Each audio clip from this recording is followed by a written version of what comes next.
Salut les amis, c'est Samuel, content de vous retrouver aujourd'hui pour une nouvelle vidéo et encore du très lourd parce que toutes les figurines Damtoys de la licence Assassin's Creed que je vous ai fait sur la chaîne étaient des purs bijoux. J'ai justement, depuis la dernière Connor, craqué sur toute la licence, ce qui fait que personnellement, j'ai pris tous les personnages. Il me fallait forcément le suivant Cormac de la licence Assassin's Creed Rogue. Je n'ai pas du tout fait ce jeu vidéo, donc pour moi c'est une totale découverte au niveau du personnage. Je ne le connais pas, je n'ai pas eu le temps de faire le jeu, donc ne m'en veuillez pas si j'ai des lacunes sur peut-être les accessoires, sur peut-être le personnage, les poses, ce genre de choses. Veuillez m'en excuser d'avance. Si vous avez aimé la licence Assassin's Creed Rogue, je vous laisse me dire si c'était vraiment un jeu exceptionnel dans l'espace commentaire. La boîte, elle est un petit peu spéciale, on a même l'impression qu'elle a pris le soleil, ce qui n'est pas le cas puisque la figurine vient de sortir à Hong Kong, donc la boîte n'a pas été exposée, elle était neuve, mais c'est vrai que le visuel fait un petit peu boîte délavée. On a donc justement le personnage de Cormac qui est représenté devant. Alors comme je vous ai dit, mes lacunes sont énormes sur ce jeu, donc je vais vous dire ce que je ressens quand je vois le personnage. Je vois un personnage typé plutôt pirate, mais avec une connotation de tenue quand même qui ressemble à un templier. Donc vous me direz si j'ai raison, vous me direz également peut-être me donner l'histoire de Cormac dans les commentaires, si possible sans spoiler, ce serait l'idéal. La boîte, donc très jolie, le personnage représenté, le logo des assassins, Assassin's Creed Rogue, Damtoys, Ubisoft, forcément c'est eux qui détiennent la licence. On a Cormac qui est représenté également le visage sur le côté, le logo justement des templiers, et qui me fait penser justement que la tenue est tirée de cela, la licence, sur l'arrière, il y a une espèce de... On dirait un bateau de pirate, mais je dis peut-être des conneries. Assassin's Creed, le logo Ubisoft officiel, les warnings habituels. On revient sur le bouclier des Templiers. Assassin's Creed Rogue juste là, et pareil en dessous. Je vous l'ai montré à l'envers, mais c'est pas très grave. On est parti pour le contenu. On va regarder déjà comment la boîte se compose à l'intérieur. Allez, j'ouvre ça, on découvre ça ensemble. Hop, généralement, c'est toujours une double boîte chez Damtoys, donc on a cette espèce de surcarton et à l'intérieur on a une autre boîte, vitrine cette fois-ci. Je pense qu'on doit rester sur les mêmes codes. Damtoys, franchement ils font du très bon boulot au niveau figurine. J'ai généralement pas de doute quand je commande chez eux, c'est vraiment quelque chose qui est généralement fidèle. C'est bien ça, on retrouve de nouveau une boîte à l'intérieur que voici. Boîte vitrine qui reprend la même code que précédemment pour Connor, pour Altaïr et pour les autres que je vous ai déjà fait sur la chaîne. Donc on a l'Animus qui est représenté par devant, on voit la figurine à travers la boîte vitrine, Assassin's Creed Rogue, ça ressemble très fort un petit peu aux boîtes de jeux vidéo. Même chose sur le côté, interdit aux moins de 15 ans. Le titre de la figurine, donc chez Patrick Cormac, qui est donc son nom.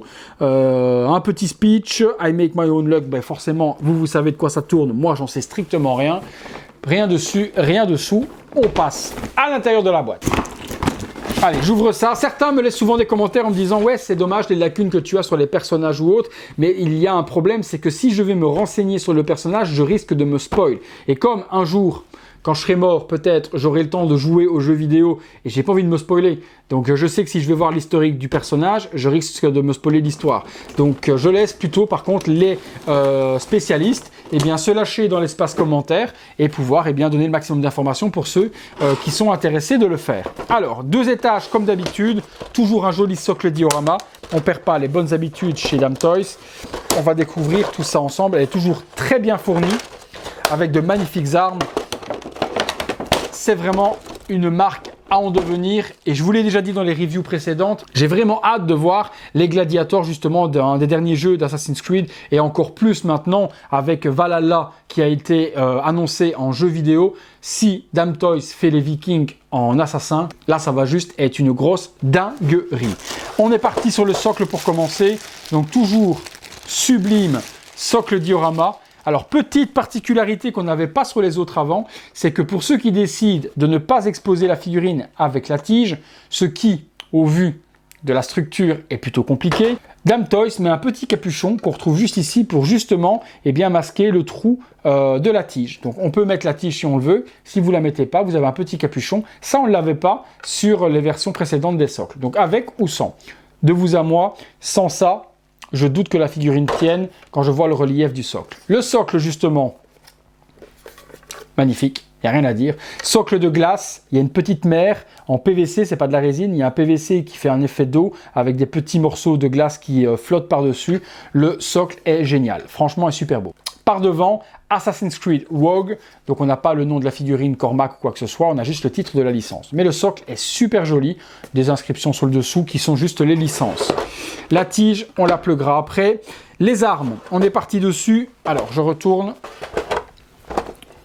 Alors, première arme, magnifique. Vraiment d'époque, hein, au niveau de la carabine, au niveau du fusil, je ne sais pas du tout comment s'appelle cette arme, en plus que c'est une arme d'époque.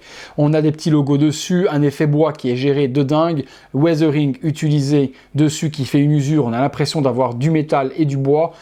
C'est top. Partie devant où on vient justement enfoncer la poudre, non, c'est vraiment, vraiment très joli. On a une épée, donc épée de Templier, puisque je vois la croix des Templiers dessus. Elle est en plastique, pas en métal, très bonne qualité, très bon paint. Rien à dire, franchement super joli, épée de Templier. Deux guns qui ressemblent très fort à ceux qu'on avait avec la figurine justement Conway, je ne sais plus son nom, je ne reviens plus dessus, mais il y avait aussi une figurine un petit peu pirate, un blond que j'ai également, en figurine que j'ai acheté du coup, et qui avait des guns similaires dans ses fourreaux, donc magnifique également. Par contre, au niveau du détonateur, c'est magnifique. La partie qui vient frapper est un crâne, donc ça c'est hyper bien représenté. Vous voyez dans le visuel sur le côté, on a un petit crâne qui est le percuteur. Magnifique. Franchement, les armes sont soignées, mais de ouf. Alors je tiens à dédicacer ma petite vidéo ici à mon ami Doudi, hein, qui se reconnaîtra, qui est la gérante avec mon ami de Toys Planet Liège. Justement, elle a acheté la figurine de Cormac, donc je voulais vraiment lui dédier cette review, parce que je sais qu'elle est ultra fan. Donc ma Doudi, c'est pour toi, cette review, c'est cadeau. Alors, on a après les lames, deux lames d'assassin, que l'on va mettre dans les parties, forcément comme d'habitude. Alors j'ai une petite lacune sur la review précédente de Connor. Il avait les lames qui tournaient, donc on pouvait faire tourner les lames, etc. J'ai oublié d'en parler.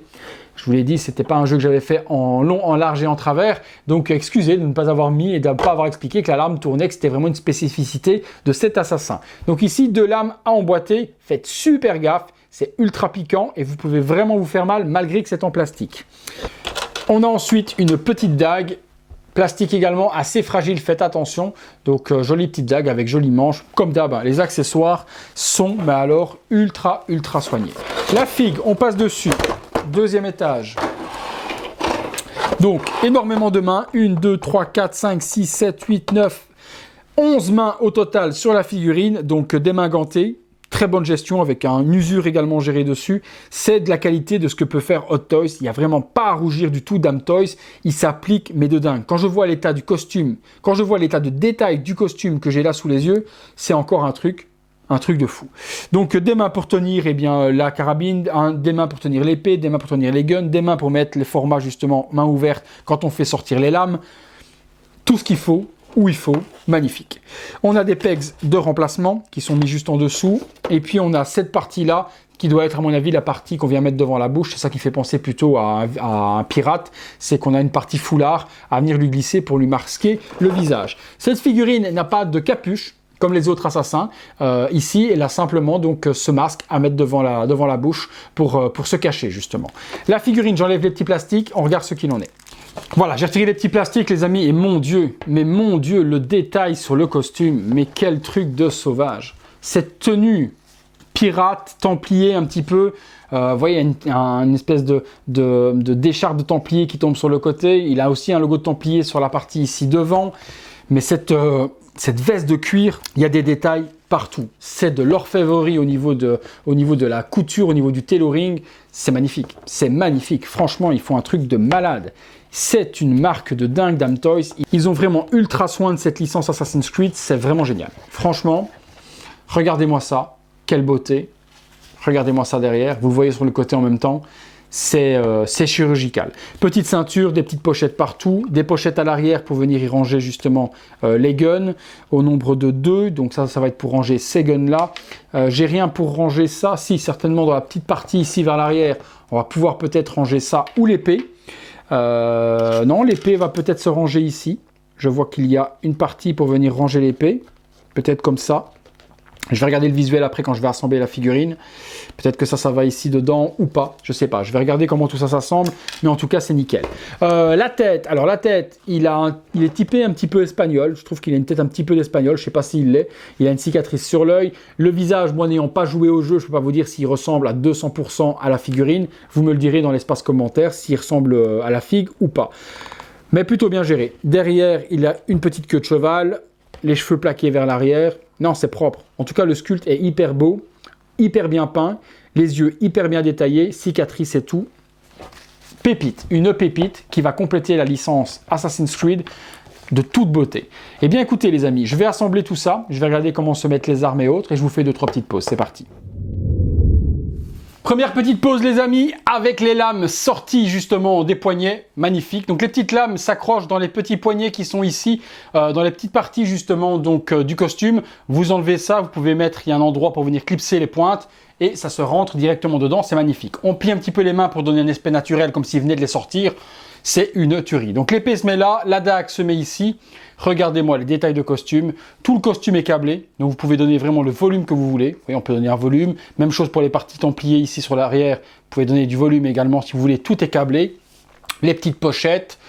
Partie de l'arme ici qui se met donc dans la partie cuir ici. Les deux holsters pour venir mettre les guns. Non, c'est encore une des plus belles au niveau tailoring de ce que j'ai eu actuellement dans les mains de la licence Assassin's Creed parce qu'elles sont vraiment, mais vraiment somptueuses. Somptueuses.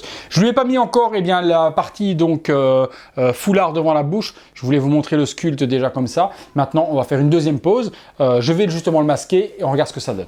Po les gars, les amis, franchement, mais quelle dinguerie cette figurine. Elle a une prestance de dingue. Épée de templier dans la main.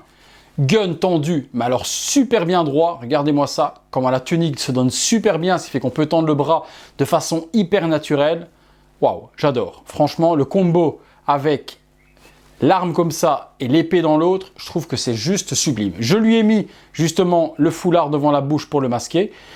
Bizarre qu'il n'ait pas de capuche comme tous les autres assassins, il y a certainement une explication, vous me le direz dans les commentaires, pourquoi est-ce que ce personnage n'a pas de capuche, mais en tout cas, le costume est juste mais somptueux, la figue est somptueuse, la prestance de la figurine est somptueuse, je suis en amour dessus. Allez, je vous fais une dernière petite pause.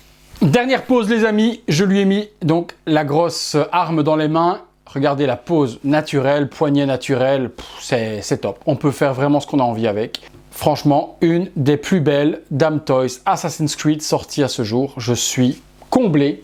Et je suis très content d'avoir commencé cette licence parce que au nombre de figurines à venir, eh bien, celui qui va les commencer un petit peu trop tard, eh bien, va avoir un paquet de pognon à devoir sortir. Eh bien, écoutez les amis, on passe tout de suite à la conclusion. Voilà les amis, conclusion sur cette Damn Toys Assassin's Creed Rogues Patrick Cormac. Elle a pour moi le label Virtual Devil tuerie stratosphérique. Aucun problème là-dessus, 100% pour moi, 10 sur 10, rien n'est à côté. Le costume est géré, mais de fou. L'aspect cuir, l'aspect usé, l'aspect vieux, les motifs templiers, que ce soit un mélange, etc. Tout est respecté par rapport au personnage. Les armes, vous avez vu que la qualité de la peinture appliquée, on a vraiment l'impression que c'est des armes d'époque. Tout est hyper bien géré.